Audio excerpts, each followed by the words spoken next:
တင်ဖြစ်ပွားသောစစ်ပွဲသည်ကချင်ပြည်နယ်နှင့်ကချင်လူမျိုးများ၏မွေးရပါလူခွင့်ရေးအပြည့်အဝရရှိရေးကချင်ပြည်နယ်တွင်ကချင်လူမျိုးများမှကိုယ်ပိုင်ဥပဒေပြဋ္ဌာန်းရေးအတွက်တိုက်ပွဲဝင်နေခြင်းဖြစ်သည်ထို့ကြောင့်ဤစစ်ပွဲသည်တရားသောစစ်ဖြစ်ကြောင်းကြေညာအပ်ပါသည်လူမဆန်သောမြန်မာစစ်တပ်များ၏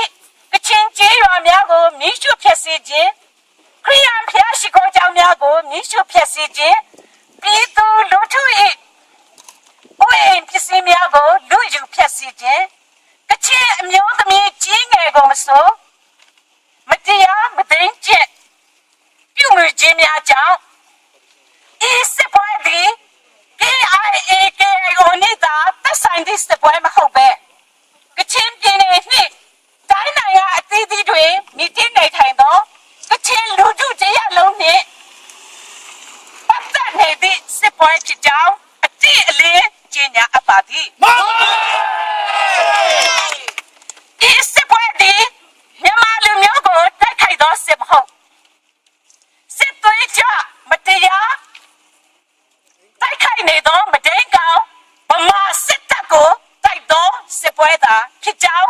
ကြေညာအပ်ပါသည် KIA သည်ကချင်လူထုတရားလုံးကိုကိုစားပြု၍ကချင်လူမျိုးများ၏ဝေးရပါအခွင့်အရေးရရှိရေး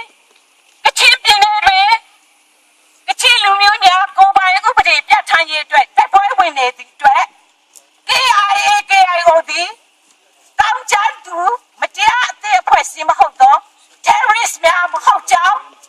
ဤလူထုမှအတိအလင်းကြေညာအပ်ပါသည်